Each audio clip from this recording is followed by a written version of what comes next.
known as Coach B. Very scared, very scared, very scared. Yeah, yeah, yeah. Hey Yay! girl, how are you? I I'm think you're good. amazing. You look so beautiful. Thank Oh, you. awesome, awesome. Welcome, welcome, welcome. I'm so excited that you are here. So Thank I was you. just reading your profile and I'll quickly finish it and I'll be back just 1 second. Formerly known as Coach V, Vera used her personal story to deliver a message that provides mental, emotional, and spiritual wholeness for students, educators, parents, and individuals towards achieving the goals of good health and well-being in the Sustainable Development Goals of the United Nations. She's a graduate of international law at Harvard University. Yeah, that's my stuff. You know what I'm saying? We do great things. We do great things. Convener of what I wish my parents knew. So you see, when I was talking about how she does a lot of stuff with parents, she's the convener of what I wish my parents knew. And she's going to be dropping some of those things that parents should know in terms of raising of children. And Africa Needs Your Pain, as well as editor-in-chief of Vera Alex magazine, where she shares values from her faith. She has been featured on several media platforms for outstanding work, including House of the Matter, Ebony Life, Wazobia Max, TV Inspiration, FM, Linda KDTV, Nigerian Info, and many, many others. Guys, please just show some love, make some noise. We have there right here in the building. I wish I could play some music for you right now. All right. Thank you so much, Vera. Thank you so much for being here. Now it's time for serious bills. Let me wear my glasses. All right. Yeah. Thank you again for honoring this invitation. Thank you so much. Okay, Vera. So this topic, like I was saying before you joined, is something that's so dear to my heart. And I'm sure a lot of people are here because, when we were raised, everybody was literally like almost the same where our parents, didn't know like a lot of stuff. Not their fault, but because of how things were back then, but things have changed. I mean, we've seen that if we continue in a particular path, the same mistakes that have been made will just continue, right? And then we need to be intentional about this generation, about what we're going to do. Whether you're a parent now or you're going to be a parent, there should be some sort of intentionality in how you raise your children, right? And like I was saying, there are few stories that were featured on this show in the past few months just shows that there were some things that parents could have done better. So that's what we're going to be talking about today. We're going to be talking about parental gaps in raising our children. All right, so here is, I'm going to be asking you different questions, Vera. You're on the hot seat, you're on Ifetalks International TV, you know what I'm saying? So welcome again. Thank you so much for being here. Okay, so my first question, right? Now tell us what you understand by the word abuse. What does abuse mean to you? Let's start from there. A safe place to start. How will I use the word abuse? I think abuse is abuse. I think when something is abused is when it's adulterated. I don't know when it's I don't know. I Right. don't know how to use it. I think when it crosses the boundary that that it was meant for. Yeah, so that's what I believe. Mentor. Awesome. Awesome. Thank you. Okay, so before we go into the main gist, I mean, I would just like to have a little summary of your story. I know Yeah. your story has been used to liberate a lot of people, to bless lives, to encourage and motivate. So just tell us a little bit of your own story, then we'll proceed from there. All right. Hi guys. I feel so blessed to be here. It feels different. It feels awesome, and I think I've had a few or one of my team members join in before, and so I know that I'm in for a hot session. I know I'm in for a hot session. This particular topic is my favorite. People always think that maybe because I'm ventured into like different things that I do. That's why it feels like I'm biased about children, parents, and education. I just have a crazy, and everything I do, whether the social impact work, my job in itself, like my work in itself, everything still ends up boiling down to like raising wholesome children in society because of my journey. I mean, at the age of 5, I was sexually abused by my uncle. I was sexually abused by my uncle um, from the age of 5, and I remember being so hurt by the things that he did. But I was very small, and it was for 4 years. Imagine, like, for 4 years, I was sexually abused.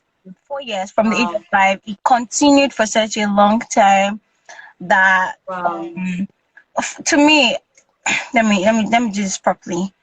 I was academically amazing. I was excellent academically, but then I started to feel so badly. I started to feel so badly, let's say from just as one, right? So this is me that used to collect all the awards and like be amazing and like just dish out like all of that. And then suddenly in just as one, I was I was failing. It was my first time into like secondary school, and I had failed so badly. And then at JSS2, they asked me to repeat. They asked me to repeat. So I repeated twice in my life. I repeated twice, and the third time I was going to repeat the third time when the school said, you know what, we can't do this anymore. You have to leave our school. So they asked me to withdraw from the school and all of that. So it was hurt. I remember, like, because I was already sexually active at the age of, from that age, right, from my uncle and all of that. I remember this even happened.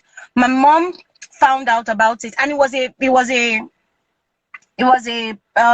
peaceful and playful situation. All of us were just gisting, and then I just said, that's how uncle has been touching me in different places. Oh, mom says like, huh? What? That's how uncle has been touching in different places. And then she didn't even think twice. She carried his load, threw it out of the house, and like, it was really, really crazy and all of that. But what she didn't know was that after, because he was the guardian in charge of me, so me and my siblings. So what she didn't know was that after she threw him out of the house, he would come to my school at the time, and then he would pick me up from school, and then he would take me to his new house, which was not far from my house, right? And then take me to his, and then he would still abuse me. Then after abusing me, he would then threaten me with a knife or a gun and tell me not to tell anybody about it. Right.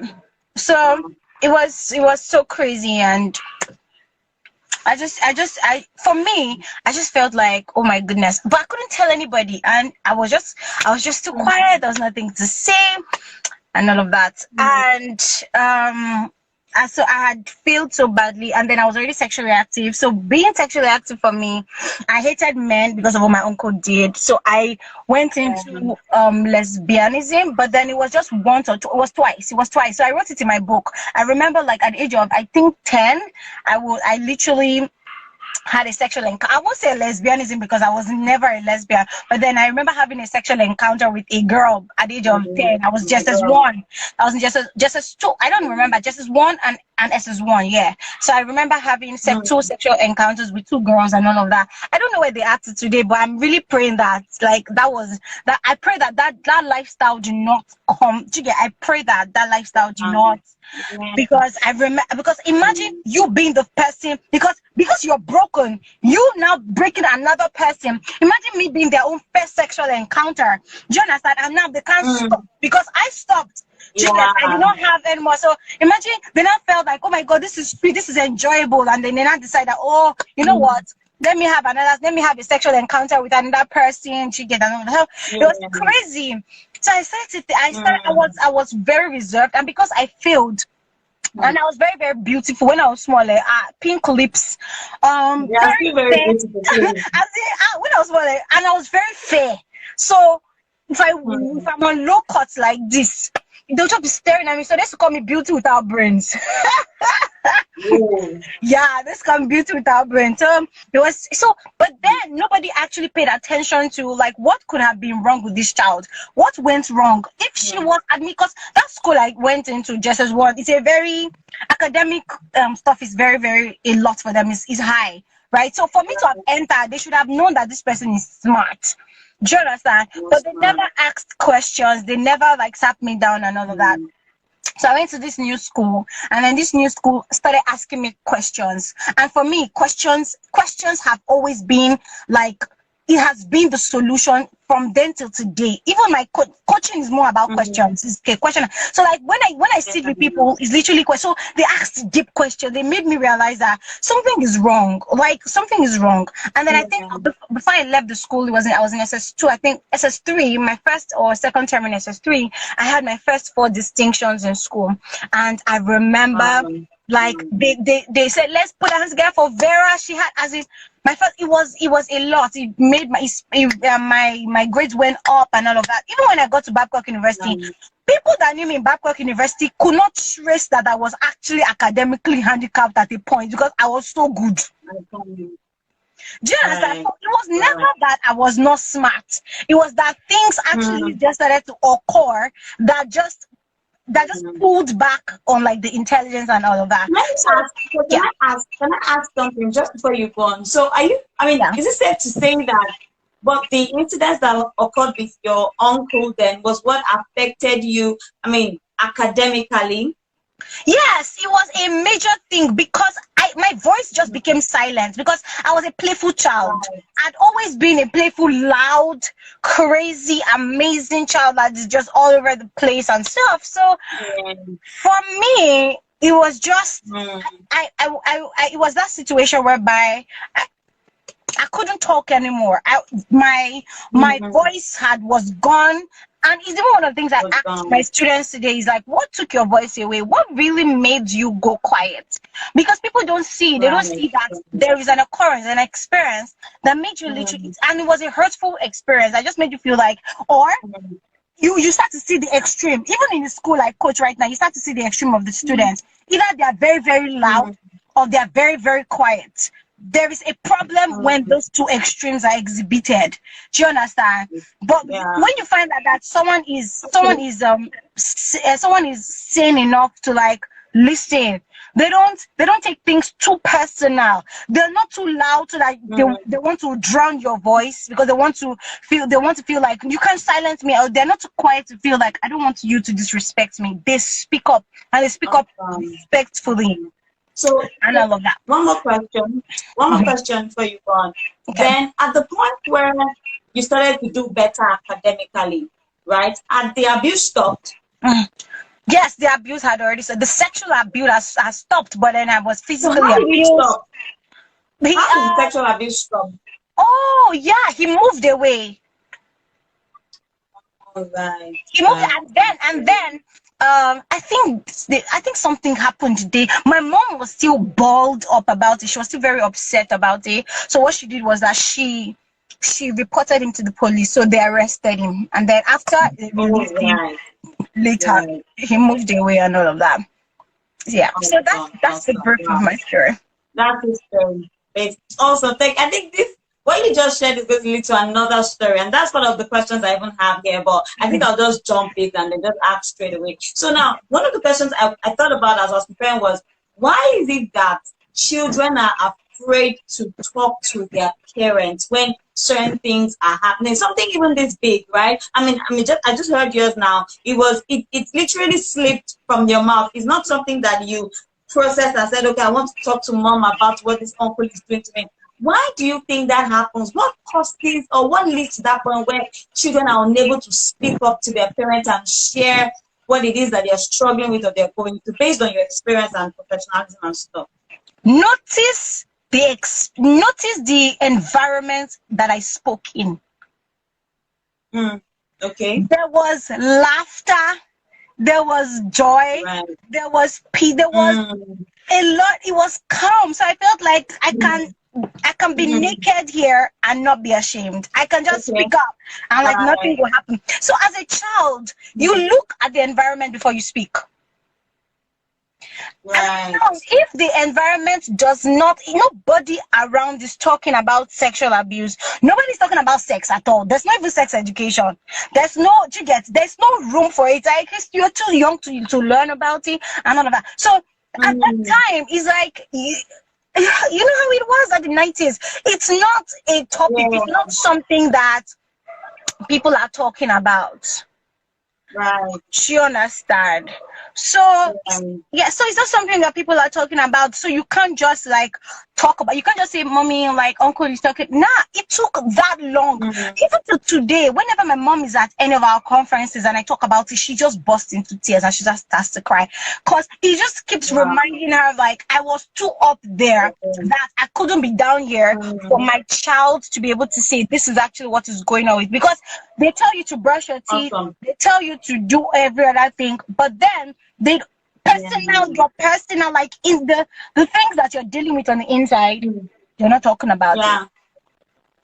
Good. So, Vera, what do you think that parents need to do? I mean, I like what you have said, and Yeah, it's still bringing this next question. So, yeah, what do you think? Because a parent might not even know that parents think that whatever they're doing is actually the best. No yeah, parents would want you to come and tell them, "Oh, you don't have to raise your child," or blah blah blah. yeah. But maybe there's a parent here, or some parents might some parents might actually have children right now who Mhm. are going through an abuse situation or even something deeper.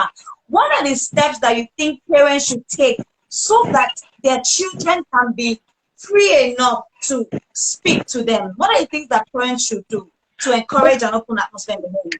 When we talked, what was the word I told you to remind me about? Courage. Courage. We will talk about it soon. But I really want us to the the the kind of environment that your kids need is your vulnerability. They need Mm, to know that you are human. They need to right. see your weaknesses. You Mm, see, all of these talks that you people always say, let us not argue in front of the children. It's not that it's bad, though. It's not that it's bad that you should go mm, inside and settle your matter. But sometimes mm, let them realize that like let them know that you can disagree without being disrespectful. mm. Let them see it that it's important Wow. that I am older, yes, but I can have a disagreement with you and I can still respect you. Let me give you an instant.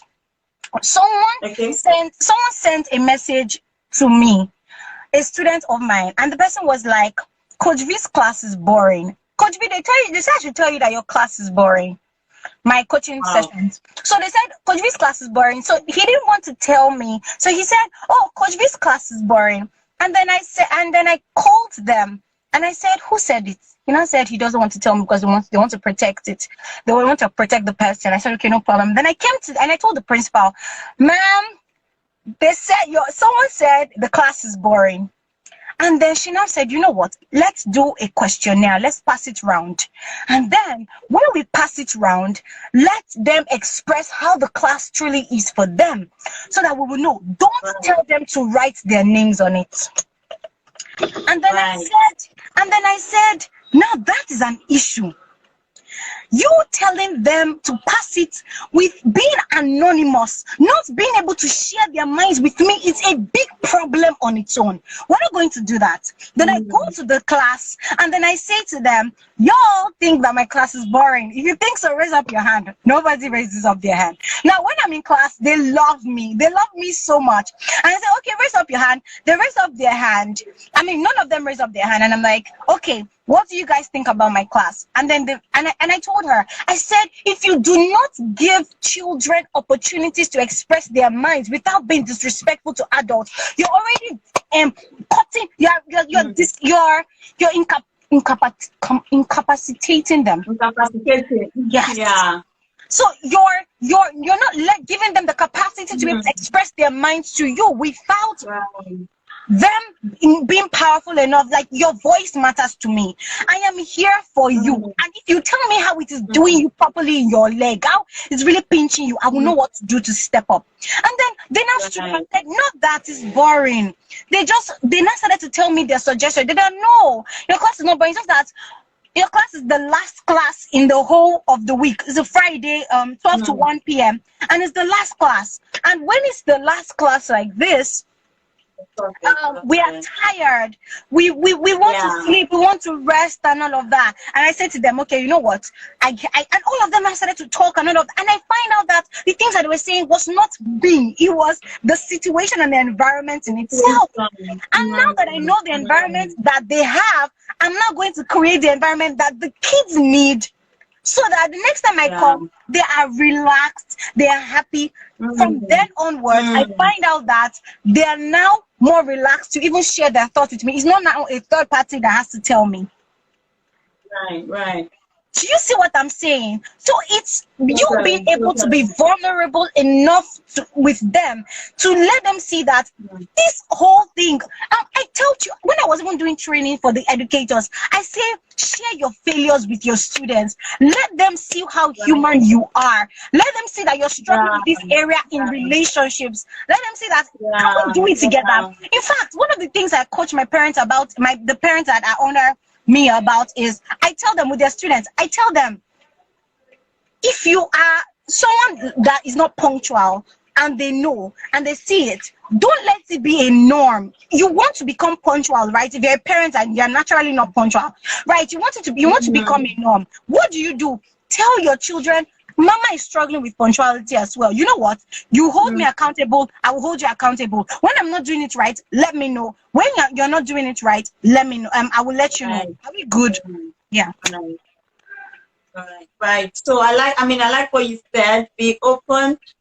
Create an atmosphere of openness, of vulnerability, share your failures and all that stuff. Don't just be like a superhuman parent that can never make any mistakes and is always right. Amazing stuff. Yeah, I think that makes a lot. I think this is the first time I'm going to hear this bit, because usually what people say is you and your husband or your wife, when you have issues, don't argue in front of your children, go into the room.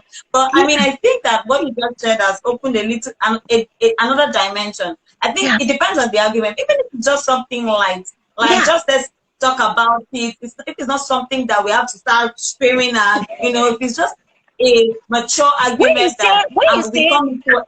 I'm so sorry. When you say no, I'm not saying in every argument, but when you say no, argument in front of our children, disagreement in front of our children, you are painting to them that you guys are a perfect couple. And by the time they enter relationships, and by the time they enter into other relationships and they don't see what my parents have displayed, there is a problem. Right.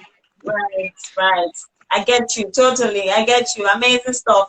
This is new and it's good stuff. Yeah. So now, another question I want to ask is, so for parents who, from your experience, right, maybe parents who have had abused children already, but when they didn't know about it, it just happened and all that stuff. And then, most of the time, the focus is always on the person who abused the child, right? You're focusing on, you want to arrest him. No, stuff, good stuff, not a problem.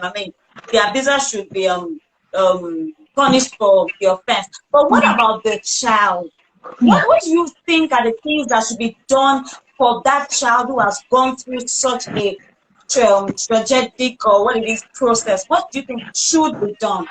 Okay, so for my own situation, I think I was sharing this with you personally. The thing that they did was just send them out of the house and all of that, but they did not ask me how I was doing. Now, think that they will probably think that it is witchcraft or it is something spiritual that is making me fail my exam. It's already a problem. Do you understand? Now, I'm not saying that Satan is not there strategizing how we will make families like children and all of that, because this is a broken individual that Satan decided to use and all of that. So in that situation, you're not just thinking about the person that I don't just want to send the guy away from the house. I'm thinking, can I do therapy for this child? Do I need to take them to therapy? Because in the long run, it's not about the abuser, it's about the abused. It's like this child has gone through so much, and this is a lot for the child to do. She is freaking 5. She's freaking 5. It has happened already. The first thing, in fact, your instant reaction or response should be love. Should be, how are you really doing about this? How are you taking this? Nobody asked me that. Nobody said, are you fine enough? What is really going on? So my grades dropped. I had to repeat classes, and it took them having to take me to church. Let me not say weird stuff. Having to take me to church for deliverance, right? All the time to make me feel like something is wrong with me. No, nothing is wrong with me. I am a broken person. I've been broken. Yeah. And it's going to take me talking about it constantly for me to be healed. Then so be it. How do you feel? Okay, this person, I was afraid of boys for such a long time. I mean, I was scared of guys. I used to feel like every other person was like that. My dad wasn't obviously not an abuser, and he's still, I mean, he's a great guy. But then, like, it took me such a long time to find my fitting in that, because I had to look for therapy for myself. I had to go through my own. I had to pay for it. Imagine how many years the brokenness was deepening. It was cutting more and cutting more. And I was bleeding a lot more on other people. Do you understand? So you think of that situation, immediately that child, as young as it is, you give that child the opportunity for therapy. You find out that they start to heal earlier. They start to see life as it is earlier, and then they get better earlier. Not having to make sure it's long enough, and then like their cut is so deep, and now they're bleeding so much on other people. Yeah, too much. Wow. Yeah. Wow, amazing stuff. So now this brings me to my next question. What do you think, from your experience, should be priority in raising children? What's your priority? Because everybody wants children to grow strong. You know, your children should be great. Your children should be blah, blah, blah, and all that stuff. But there are some things that need to be done as parents. Intentional steps that should be done. What should be priority? What should be like major things that you should be? Take notice of as you're raising children. What do you think? Learn the art of your child. Learn the art. Please take this person's question. Learn the art of your child. I will. Yeah. Learn the art of who your child is. If there's a Vera in your child, there's a Fumi in your child. Learn the art of who your child is. They don't respond to situations the same, all of them. Learn how they respond to situations and prioritize presence over present. Prioritize your presence in their lives over presence. Let me tell you something. Every child, the need of every child, both wealthy or poor, is present. If I know that you are there for me, I can jump through hoops. I can do anything. You know, that's how it is even when it comes to God and us. Like, we don't just want to preach the principles of God. We want to make sure his presence is with us all the time. And that's why we go like, if your presence is not here with me, no matter the power I have, like, I'm going to step back and make sure you are here. There's nothing like a child having a parent that is always like, you've got this, you can do this, and if you've not got it, you've not got it. You're not okay enough. Me just being available for you, available for your emotions. Don't think. I see this happen mostly with parents. You think that because your child is doing academically well, you think that because they're doing academic, they're fine. They're not. In fact, I recently had handled a suicide case recently, just 2 weeks ago, a suicide matter. I think I posted it, where I had to sit with the child inside of the mess. I cried with her because I found out that she was going through the exact same thing I went through. I wasn't suicidal, she's suicidal. And I'm like, how did we know she was suicidal? She asked a question in class, and she was like, nobody could have picked it. She just asked a question in class, like, if I commit suicide, will I go to heaven? It's already a point. Or like, is God going to be upset if I die now, if I decide to kill myself? You get, and you notice that someone that was so playful and so jovial suddenly becomes so quiet, and you are not worried. You're not worried. Wow. Well, I like what you said. I like what you said, that the fact that your child is doing well academically doesn't mean that they are 100%. Because I think as parents, what we focus on is my child is first in class. Yay, my child got all their words. Yay. And then we neglect other things. And that's why I mean, that's why I just asked you now that what are the things that a parent needs to prioritize? So it's not just academic success. And I think you're 100% right. So the fact that somebody's failing doesn't mean that they've been abused. So the fact that someone is doing well doesn't mean that they don't have struggle. So I mean, it's just so amazing that we need to take our eyes off just academic success, which is what a lot of us focus on, and realize that you need to have conversations and with your children. Let me tell you this. Wow. Let me tell you this. Right now, in the school that I coach, in which I believe parents, I told the school I'm going to be doing advertisements for them. So this is me telling you, academics is now like we've brought it down. Like, see, honey, let's not joke. Academics is not education. Wow. Wow. Let's not kid about this. You tell us to pour out whatever we've learned in school, and we pour it out for everybody to learn and all of that, and you start to feel like because that they're academically smart, every other area is fine. You have lied already.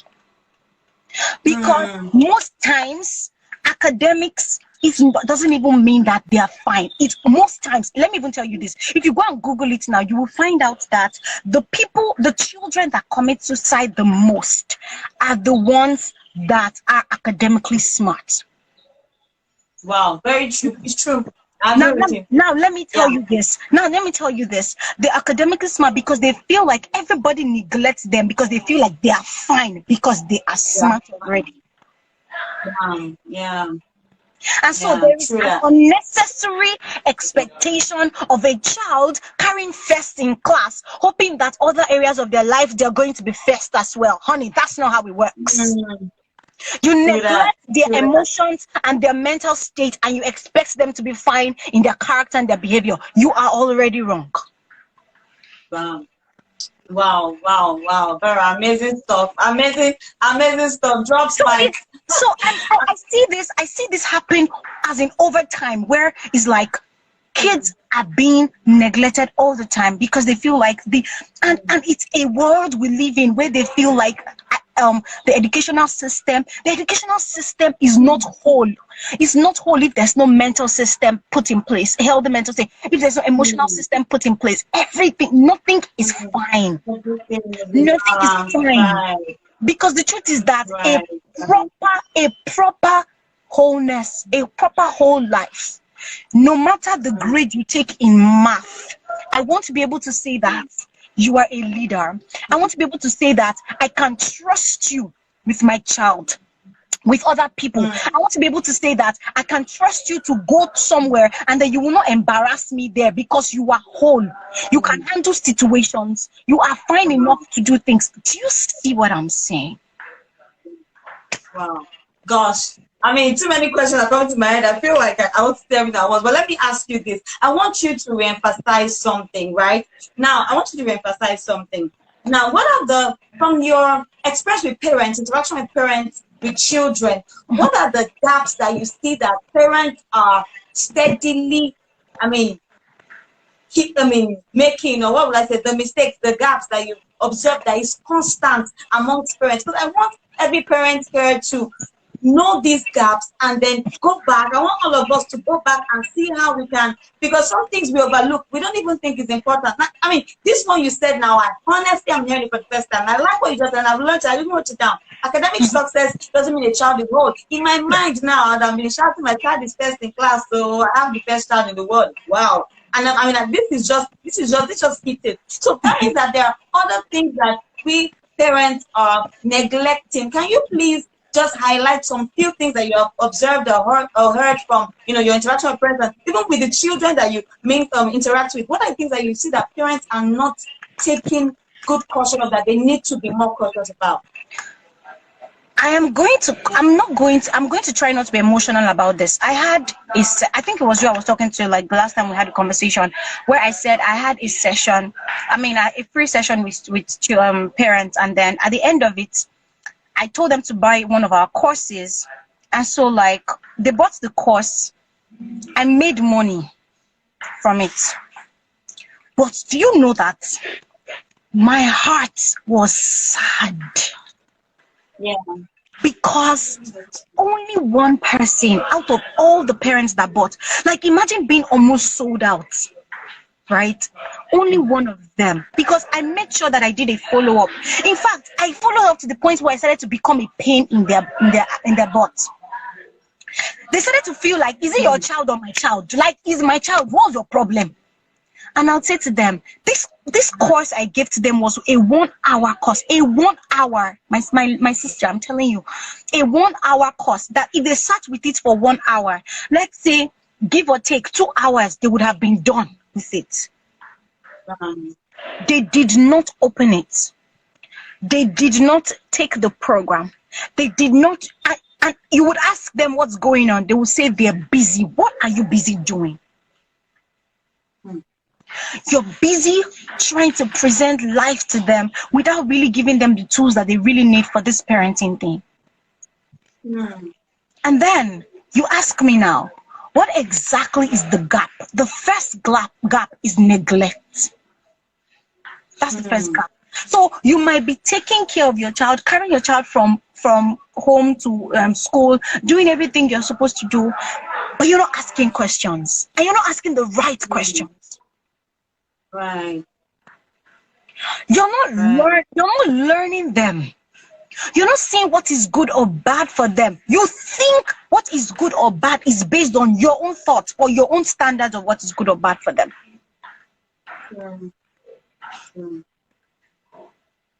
I say this all the time.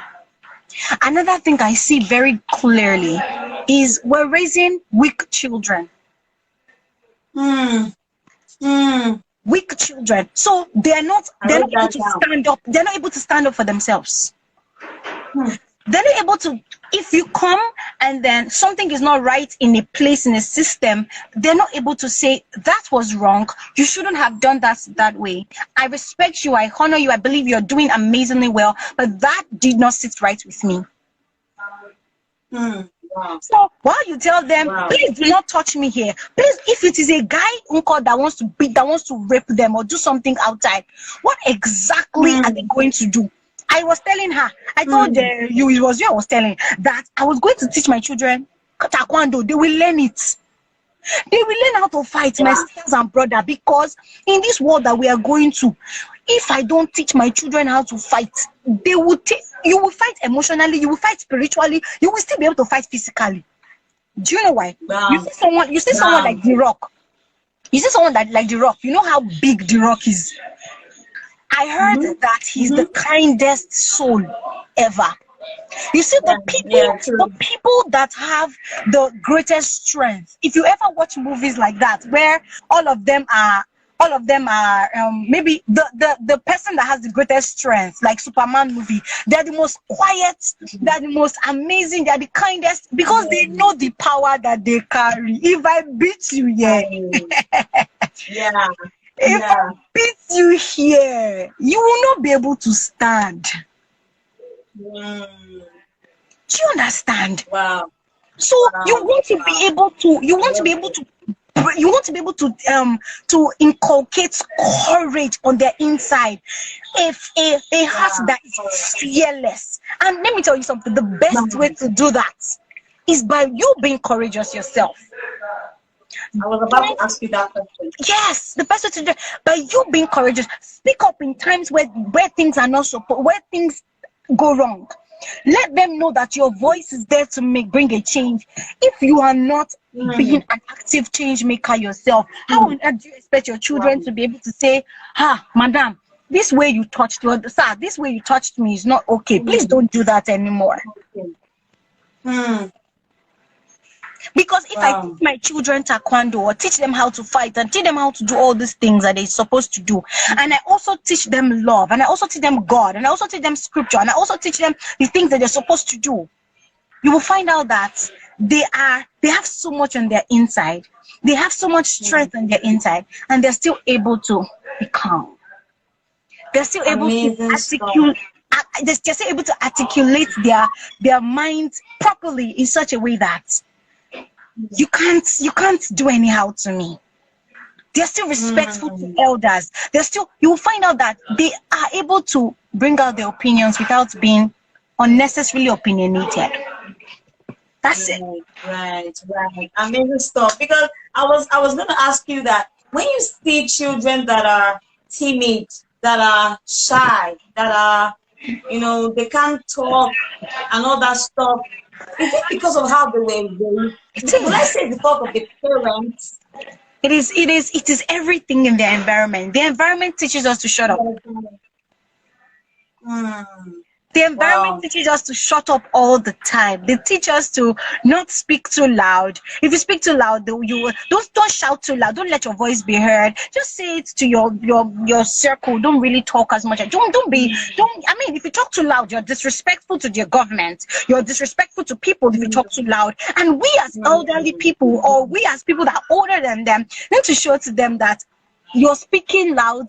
My cousins have been in my house for a while, and I remember me saying something very funny. Like, I was just teasing one of them, the young ones, and then I was just teasing them, and then he looked at me funny, and I'm like, did what I say hurt you? And he said, yes, it did. And I'm like, I really apologize. I'm sorry about that. I never expected for it to hurt you. And then I hugged him. He doesn't see that on a normal day. It's weird for him. It's weird to him. So all of these things is like giving them the environment to be able to say this thing. Like, because I'm older, does it mean that I can't hurt you? Does it mean that what I say to you doesn't pain?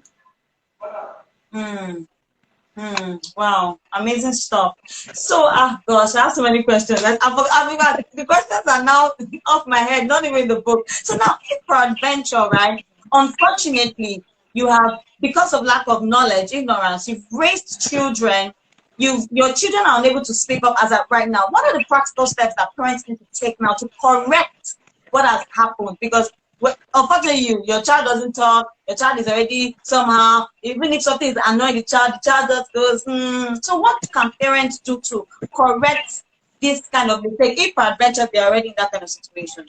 It's very simple. Sit with them in the mess. Be vulnerable to them. Be vulnerable to them. Be vulnerable to them. Tell them your weakness, and don't say it from the place of strength. That's the point. Don't be like, oh, I failed in school, but I'm doing better now. No, say it from the place of I am actually weak. I am weak. I need you. Do you understand? Say it from the place of I need you. I really do need you. Right? If they sense that you are not needed, they are not needed. If they sense it from like that, you don't need them. That you're fine. There is already, so like, okay, I've been up, just imagine it. You've been uptight all your life. You literally have been uptight all your life. And then suddenly you find out now this knowledge that Vera just told you about, and you want to start this with your 15-year-old child. Do me one favor. Sit with them in the mess. Cry with them. Tell them, I hurt too. I hurt that you're hurting. Don't try to be like, man up. What is the meaning of man up, guys? What does it really mean to man up? What have we become? Let us approach the world with courage. But when we come into our inner circle, let it be that we're not trying to be bold. It's like trying to raise shoulders for God. Have you ever gone to God's presence and you're like, God, Wazobia Max TV called me. I was featured on Fox, and I am I am amazing. I mean, the world is looking for me right now, and like I am just the best. Wow, God, like you are. That is such a perfect example. How do you expect that your own child doesn't want that? Like, God is looking at you like, honey, I'm here to help you. And like, the best way I can help you is to sit with you in the mess. Have you ever heard the Holy Spirit say something to you like, he doesn't even advise you. He just sits with you. And sometimes you can just literally feel that he's hurt by the things you're hurt by. True that. Wow. gosh, this is amazing stuff. I feel very emotional right now. Oh my God. So, right. So, it means that, and this thing starts from the beginning, starts from when they are young, Yeah. starts from, so how you talk to them, how do you encourage a child to talk? I was gonna say that you actually aligned with what I wanted to say. When awesome. you hear children, when you come back from school and be like, how are you kids? And you hear, fine. How was school? Fine. Something fine. You are endangering yourself. As you just know that you are raising children that are not fine. Just know. Because you're not asking the right. So, for example, you're an amazing mother or you're an amazing father, and you always are vulnerable to them and all of that. You need to realize it's in the default mode of a child not to talk to their parents. Even as we are, as grown up as we are, we don't still tell our parents everything. Everything. Very true, very true, very true. So how exactly do you want to ask the question in such a way that they will be able to answer? Don't ask how are you and don't accept fine. What went on with school today? Who tell me the details? Let me just tell about my own day. So I went to office today. I did this. Oh yeah, it's your turn. Just remember your day. Who did they talk to you like that? They beat you. My cousins are always open to me. So they'll come and tell me I was bullied in school today. I'll tell them what to do next time. They bully you, just what to do. I tell them I give them strategies. I'm a coach not just for people outside, even for my inner family members. I tell them this is what to do. Tell them you have a cousin as a coach. That she will come to school, but you say something, she's not going to come to school because I can fight for myself. Don't speak to me like that. Do you understand what I'm trying to say? See, you want to be able to ask them questions in such a way that it will give you the juice of the answer. Who hurt you today? Who made you happy today? How was your mood today? What went down in school? How are your teachers towards you today? What exactly is going on? How do you feel about the situation in your math class? Are you happy about it? Mommy, I'm not really happy about it. Why are you not happy about it? Ask why. Don't just ask how are you. Right. So it's the type of questions you ask that would encourage your children to speak. Amazing stuff. Because I was thinking in my head, because how did we get to that point where some children are just unable to speak? But that means anybody can speak if you ask the right questions. Yes, anybody can speak if you ask the right question. Even if they're not in the mood to speak, the atmosphere you've given to them is, I can relax now. And so, like when you ask, you're not asking from the place of, I'm going to fight for you. You're asking from the place of, I get you. I understand you. Yeah. Wow, that's amazing. And now another question, right? One challenge parents have is, how do I talk to my children about sex? How do I let them know that abuse? This abuse thing, because children are not exposed to gist on stuff like this, so that's why sometimes they cannot even talk to parents and come and say, oh, somebody touched my breast, my bum, my this and that, stuff like that. So at what point do you think is the right time to talk about sex to children? And how do you think that parents should go about having this conversation with their children? First of all, stop calling human body nicknames. Tell them what it is. Right. Tell them what it is and tell them what it's used for. This part of your body is used for this. This part is for only married people. This part is for that. If somebody does this to you, it's not okay. Let me tell you, when you start to teach people, sex education is like teaching someone how to eat. As long as I have sexual parts, I need to know what my parts are for. Do you understand? So as long as they can now start to comprehend what it is for. Okay, for example, I was having a conversation with my older cousin, and then she was like, children are here, don't say those things. And I was like, that's the problem.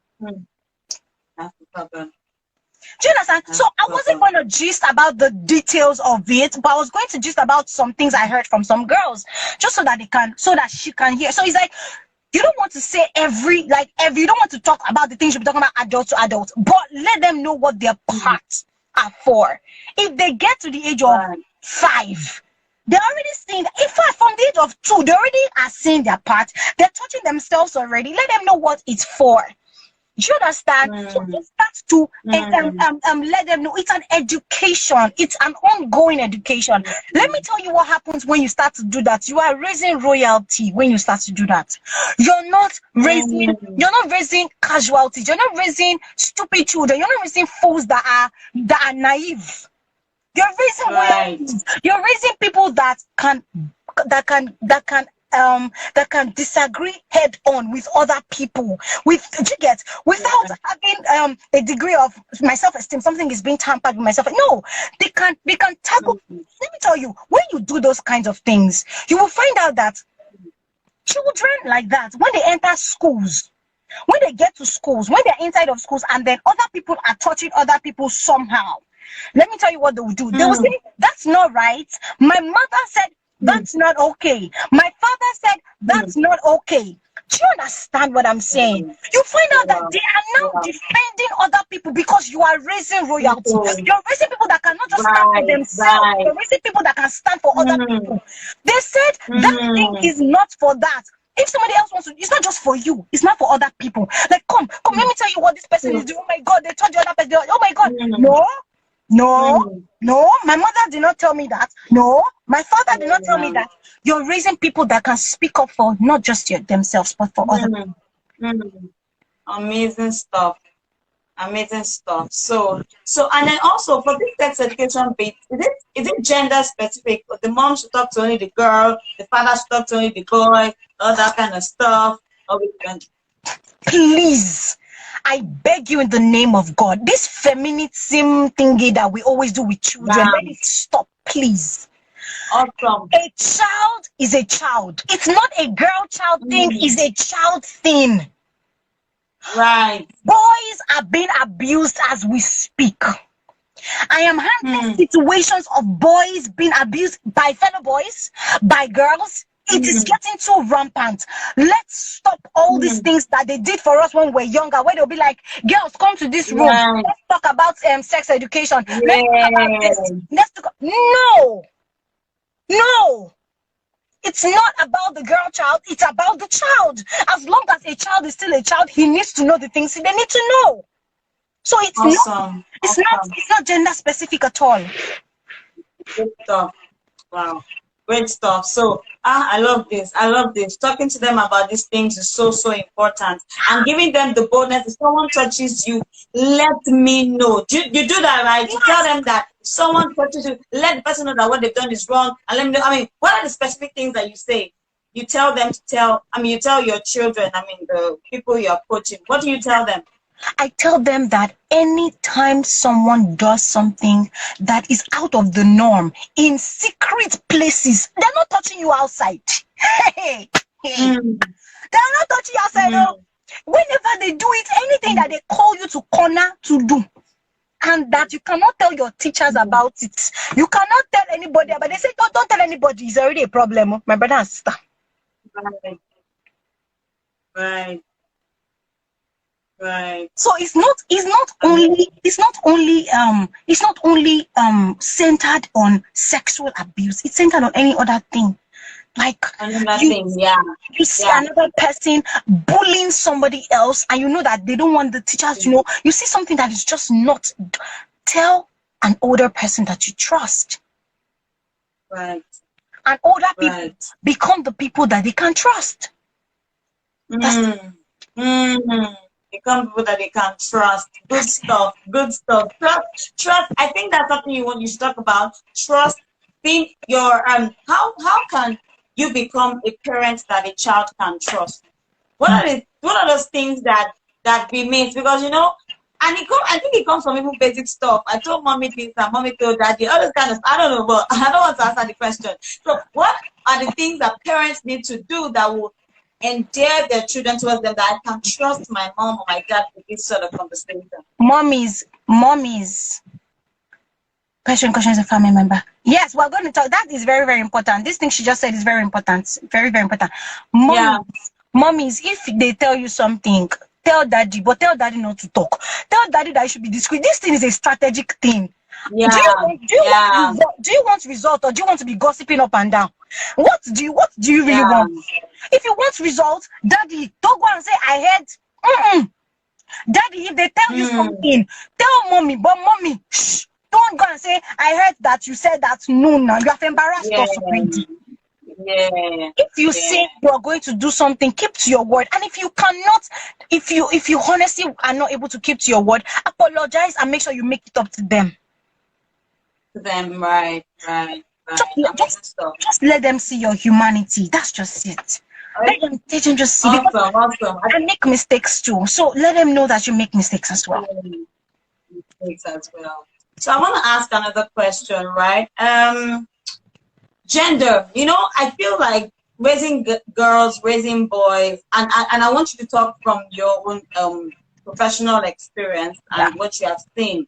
I think that there should be, maybe there's like a difference. Okay, let me just drop it. Do you think that raising a boy child and a girl child, what are maybe some few highlights that parents need to pay attention to with girls and with boys? Do you just generalize and does everything as goes? Or are there some specific things that should be highlighted in raising a boy child and a girl child? Or is it the same thing? Is it the same process and all that stuff? It's a dicey question.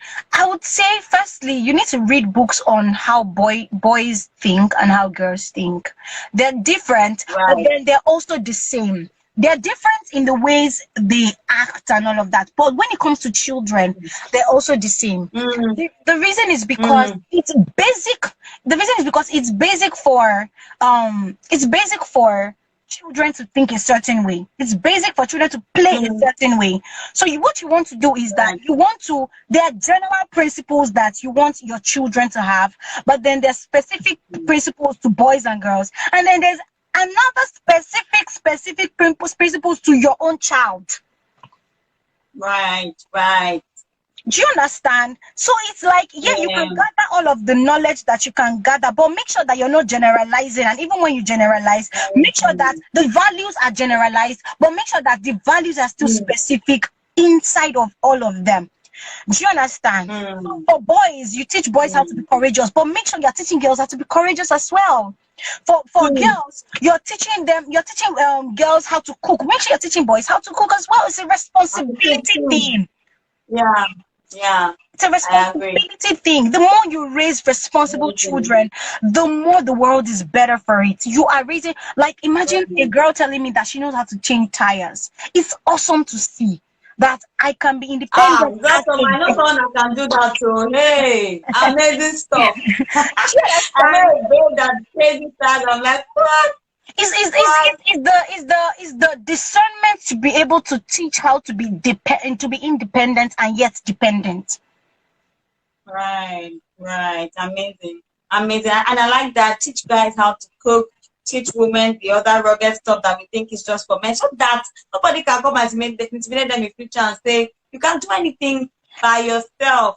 It's true. Though I didn't learn it, and I don't think I'm gonna learn, but I'll work on it for my children. That's it. That's just a lighter note, because I don't know I'm going to change tire right now, but if God gives me, if we will get there. But for the male, we'll teach them out. I like that stuff. Good stuff. So let me ask this. Trying to balance not being too rigid with your children. Some children, some parents always say that I don't want. You can't say you're your child's friend. We are not friends. I'm the parent, right? And then for a lot of reasons, some people say I don't want that child to come and disrespect me and other stuff. We're not friends. I'm a friend. How do you balance friendship, parenting, stream? So that I'm sure you understand what I'm trying to say. How do you balance that? Today I'm not owning any journey. Ain't owning nothing. All right. So how do you balance that? How do you balance being able to be friendly and still being able to be a parent? I think it's my mom she asks me this all the time. She's like, how am I able to do this with these children? She's like, because she's a grandma now, and then she's just like, She's just like I'm just nice. This small, my grandkids are my babies and all of that. They don't answer me because they're like, mom is always playing. Like, how are you able to do? Even my sister as a mom asked me the same question. I mean, and I find it that with my students in school, my principal called me one day and she was like, why is your class always so put together?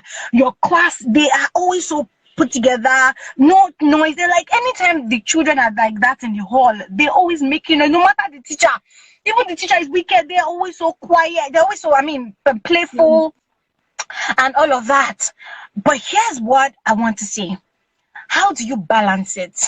It's simple. When you show a lot of love to a child, when they know that you genuinely love them by the things that you do for them and the attention you give to them, when they see that you are there for them, at the time where they do something that is wrong and you want to spank them, they will know that they've disappointed you. Yeah. They would know that something is off, something is wrong. Coach Vera is not happy about this. Mommy is not happy about this. They can just tell. Because they know that, for mommy to be angry like this, you're not the kind of parent that is always shouting and always being angry. You're not the kind of parent that is always looking for what is wrong in the sitting room and the parlor and in the dining. You're not that kind of parent. You're the kind of parent that will tell them, try again. You're calm when you speak. Try again. They make a mistake because God does it for you all the time. He tells you try again. He doesn't shout at you. You know that thing that happens with GPS where you turn wrong. The GPS doesn't start shouting, I told you, Momo, you're not okay. You're nowhere. Wow. The GPS it tells you wrong direction, turn left and redirect. And it tells you again, try it again. Try again. You give them thousands and thousands of opportunities, thousands of opportunities to try and try again. At the point where you do something that is wrong and you spank them and you beat them, you don't even use big cane. Just imagine doing that. You hit them once, they will cry. They will cry so bad. You would think that you beat them so much. They will so cry because they feel like, I've done something wrong. Yeah. Wow, I get that bit. So show a lot of love so that when discipline comes, they know that mom, dad love me. For me to have been spanked, I messed up. In fact, that will bring me to my almost last question, right? Because we're going to take the question that came on the stream. Okay. Spanking children, beating children, because there's this school of thought that says you cannot beat any child. It's wrong. Just speak to them. They understand, and that's what does it. Beat children. So where is the balance? Beat children, don't beat children. How far do we go? How do you go about discipline? So are we beating children? Because some people say you must not beat a child. But some people say you must beat children. If you check the undertone of beating children, of the people that actually do beat, you'll find that even for slightest situations that would never warranted a beating, they will beat. And it's not because the child was wrong. It's because they are it's a transpired aggression. Do you understand? So at what point do you, for example, my baby cousin did something so bad, I don't beat him. I never beat him. But then my sister that is not feeling so good on her underbelly has been sweeping the house and had been taking care of her baby. She had been sweeping the house. And then he came again and littered the whole place, and I beat him. Till he started to cry because I noticed that she wasn't feeling good, right? After she gave birth, she had been having issues down, and then she's been feeling that pain, and she had continued sweeping. What did I do? I beat him, and then he cried so bad. And after crying so bad, he picked all of the things. I made him pick all of them, throw them away. The next time he did it again, he put stuff on the ground, and this time around I didn't beat him. He started picking by himself. So this is what I want to say to you. I want to say that the time to make sure that your beating is not necessarily because you are you are upset with another situation, make sure that you beat moderately. Do you understand? You can beat, but make sure that in your heart of hearts, you know that this person deserves it, and you're not beating like. That's why I told you that. Me personally, imagine you that love me so much, you just come and you spank me once, you spank me twice, and you are really just upset with me. You did not beat me much, but because of the love you've been showing to me all this time, you just say to me, I'm not happy with you as a child, and you just beat me once, beat me twice. Or you just keep quiet. You know that keeping quiet is the worst. Mommy is not talking. Hey, I've done something bad.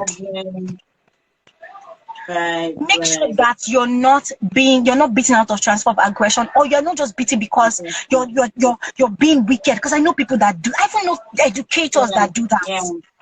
You're not just beating the child because somebody upset you somewhere and all of that. You're beating, and then when you beat, you're moderately beating. So in such a way that even if the child, so if, for example, you're disciplining a 15-year-old, you're disciplining a 15-year-old child, and you're expecting the child,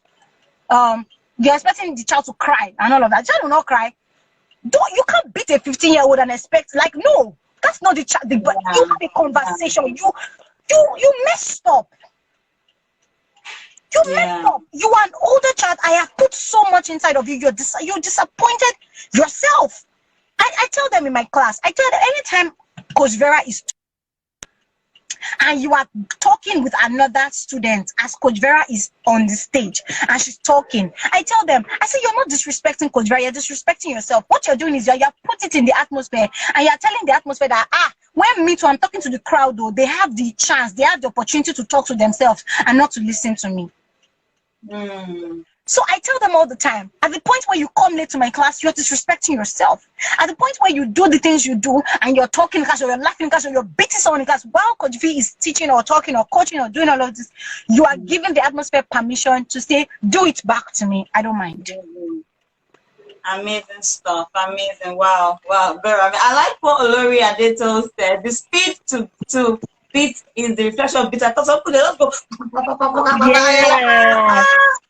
What's happening? And they don't finish. And I think there's a way to beat a child. There's a how to beat a child, so that the message is passed. You can't just, I like how it says, not transferred aggression. Also, so I want to take the question that came here. The person said, and that was for you directly from your story, that at what point, how did you get healed? At what point did you get healed? Did you overcome the trauma that came with the abuse? Oh, it took a long time. I think I said it earlier. The person wasn't here when I said it. It took me a while to heal, but then I had to go through therapy. I had to go through therapy. So that was like your intentional. Yeah, you said that your own intentional action. Because my relationships were suffering for it. My relationship, everybody around, my mom, everybody, my relationships. One of my childhood friends is here. She literally grew up with me, and I just saw her journey, told for me, and I remember, my relationships, everything around me was just, as it suffered so much for it. Yes, she's the one that just question. She's the one that just said beautiful, Vera Alex. So my relationship suffered for it. It was so hurtful, right? I hurt for such a long time. My relationship suffered for it, and I knew that if I did not take this thing seriously, I would get married in that same state, and then I would carry the brokenness to it. Right. And my children will suffer for it. And I think this is a good place for you to say a word to people who have gone through a form of abuse or the other. I think this is a safe place for you to, say something to. We've learned a lot. Too much stuff has been shared here. I've learned a lot, because a lot of things that we parents take for granted in raising our children and all that stuff. What has blown my mind is that I can't get over the academic, but the fact that your child is doing well academically doesn't mean that the child is 100%. You need to ensure that you are doing a complete, overall, gosh, that one hits me. So I think this is a good place for you to say something to people who have gone through some sort of abuse, or maybe they haven't going through a situation right now, or maybe it's something that's happened and they don't even know how to break free from the trauma and everything that has happened. I think we should say something to them. I love that, Doctor.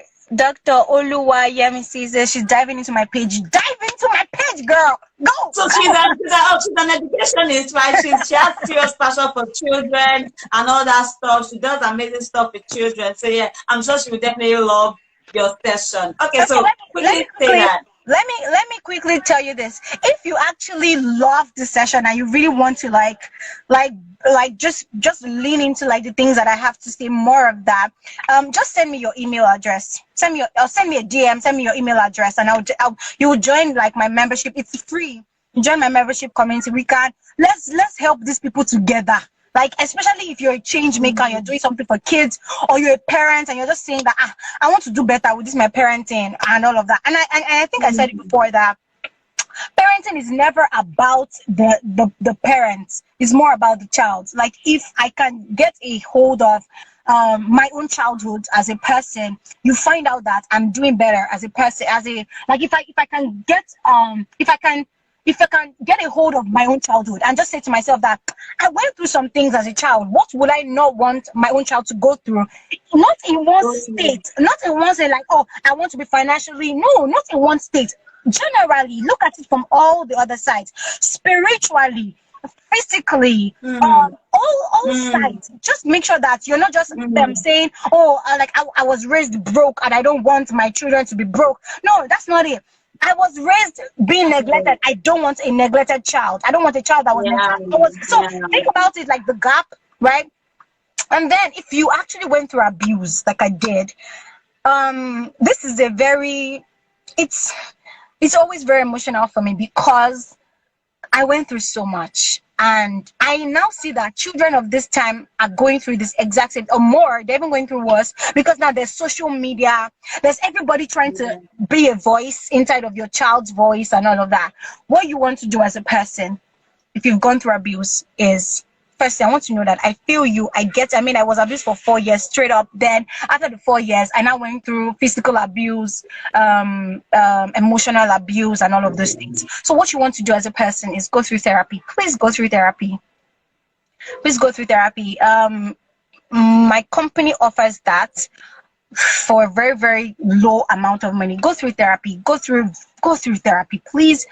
You have been hurt, and the thing about it is that you don't even know that all the other states of your life is being affected by the abuse that you went through, especially when it was not once, especially when it was more than once, right? You want to make sure that you go through therapy. You want to make sure that you are involved. Even and the thing is, I went to therapy, but guess what? Till today, I'm still going through therapy.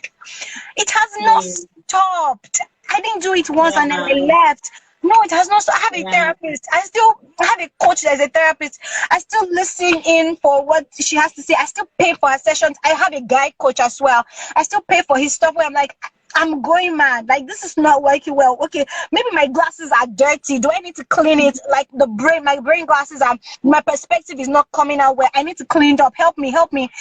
Sometimes just being in like worship, just sitting down there, crying if you need to cry and all of that is part of therapy. Please go through therapy. And I want you to know that the world is waiting for you. Oh my God. You have a message. Let me tell you this, and I always tell this to all my change makers. There is at least 1 billion people on this earth that will relate to your story and will do anything to hear your voice. 1 million people on this earth, at least, that will relate to what you have to say, that will be waiting to hear your voice. Please don't deny them the opportunity to hear from your story, to get your message, and to be impacted by you. Don't deny them the opportunity. So your story, all the things, and the thing is, even if your own child never goes through abuse, you'll find out that God will give them, there's circumstances in their lives that it won't be, how do I put it now? So you do a fantastic job with your children are amazing and all of those things, and you do a fantastic job with them, and let's say they're awesome kids, because I have a friend like that. She was not abused. In fact, she sees things very clearly. She's so mentally whole. But guess what? There's circumstances that life has given to her that now she has a message. She always says to me that, like, people have stories, and I don't think I have deep stories, but have gone through stuff. Life has thrown some things at me that, so life will throw his own thing at you. Make sure that you're not the parents that will allow abuse to be part of the things that your children have to go through. Life in itself is difficult enough. It's too much. It's too difficult, right? Enough. So you want to make sure that like your story is being heard, your message, the things that helps you to transform, you're giving it out to the world as a tool, as a strategy tool. And you find out that your income is there, your impact is there, your audience is there, generation to generation. Is a legacy that you're leaving on for other people to come and take. Amazing stuff. Thank you so much, Vera. This question came in while I want to end this session, but this question just came in, and they're asking so the educators now, schools, and their role in this bit. You know, there's this thing that says don't drop your role as a parent, don't dump your responsibility for teachers, right? Don't come and it's what you were not able to do. You know, I said the teachers do magic, but at the same time, educators also have a role to play, right? So the educators bit, is it strictly education? Sorry, is it strictly academics, right? Where at what point, what do you have to say to parents about their own role in parenting and all that, and then educators to just merge both of them and then just balance it, and then I think we can close. Okay. Dear educators, I want you to realize that you have a major role to play. The parents are not, yes, they gave birth to the child, but God has strategically put that child in your hand for a reason. It's just like I have gone through abuse, right? I cannot just sit back and say it's the parents that I cannot do anything. No, it's the parents. Right? And I think both of us were sharing this thing even the last time we spoke, and I said my part.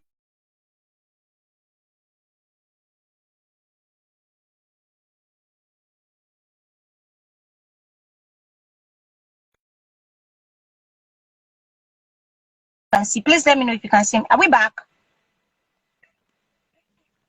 Good stuff. Okay, we're back. So you don't want a situation whereby like you expect amazing educators to help your teacher, your children. And see, let me not even lie to you. Every educator and every parent should learn the art of coaching. Coaching is a skill. It's not just a position or a profession. It's a skill that must be learned. Do you understand? So as an educator, you need to learn how to ask the right questions. As a parent, you need to know how to ask the right questions. But you can't leave it for one. Educators can't leave it, say, only coaches will do it, or only parents will do it, or they can't. Every arm is as important as every arm. That's what I would say. Right. So we should take our roles. We should all take our roles very seriously. If we're able to do that, find out that is a whole situation. Oh my gosh, Vera, thank you. This session has been mind-blowing. Gosh. I mean, every time I have the opportunity to have someone sit here and then have a chat with me, I'm learning a lot. This one, I have learned amazing. You know, I genuinely wanted us to not just talk about abuse, but the gaps, because there's just a lot that we can do as parents to be, even as human beings, because you're not a parent, but you're doing a lot. So it's not even just about being a parent, it's even about being an individual, right? Being an adult, you know, there's a lot that you can do, not even if not for your direct children, it can even be for your cousins, nieces, nephews, people around you that you come in contact with. Amazing stuff. This has just been like explosive. I'm seeing our parents here and they're so excited. Thank you so much, Vera. God bless you guys. You need to follow Vera on our page because, like I said, she does good stuff for parents, right? Someone says your parenting group open to men. I'm sure it is, right? There's a question for you, Vera. Is your parenting group open to men? It is. Yeah, so everybody. So please just follow Vera on our page, because even myself, I must enroll for this program. We must do this parenting thing together, right? There's a lot that we can learn. This time here is obviously not enough. There's a lot that she could have shared. There's a lot of practical steps, but I know that everybody here that has watched and will still watch has learned major stuff that they can take back to go and, intentionally do in terms of what they need to do with their children, with other people's children and stuff like that. Thank you so much, Vera. Thank you for sharing. Thank you for teaching us. Thank you for opening up our minds. Thank you for helping us. In fact, thank you for everything. God bless you. So guys, follow the Vera Alex. She's amazing. I mean, you already know. You Send already me a know. DM, guys. So here's the thing. If you want to be, it's a free membership for parents. I love parents. So like, you guys, you guys know, as long as you are giving birth to my Okay. children. So Yeah, I but give what's birth the to my process? children. Tell us the process. Okay, wait. As long as you are giving birth to my children, please, please. They're my, we're raising them together. So, Get that right. so what you should do is send me a DM just with your email address, and I will add you to our parenting email list. So the thing is, Awesome. every month we get the opportunity to sit down and talk about the issues all of us are facing in parenting and how to do better in it. Awesome. Like a Zoom session or something Yes, online. It's Zoom. But then from time to time, Okay, great. you get like emails from me just talking about like things to do, the questions I see often, like frequently asked questions. Okay. But then we will have like a question and answer Okay. every month where we can just sit down and just talk about what Awesome. parents go through and all of Talk that. about great. So I'm sending you my DM. Please reply my DM. Thank you so much, Vera. Guys, thank you for You're joining me. God welcome. bless you, Vera. God bless you. I pray that you will continually be a voice in this generation. I pray And that your influence, your impact will continually, liberate lives. Because I know that that's the most fun thing. You're doing this so that people can be helped, people can be encouraged, children can grow well, and I pray that whatever it is you're doing, God will continually bless the work of your hands and cause you to continually have positive impact on life everyone that you come in contact with in Jesus' name. Amen. amen. Thank you so much. Thank Thank you you. so much. Thank you for giving us over an hour of your time. And thank you all for staying. I mean, you guys stayed because there was value. So thank you. Thank you, everyone. Thank you for Yeah. always coming out to watch everything that Ifetalks has to offer. Thank you so much, guys. Thank you. So just before we go, right? Also, Vera, you can go. So I don't take any more of your time. All Thank right. you so much. Welcome. Yes.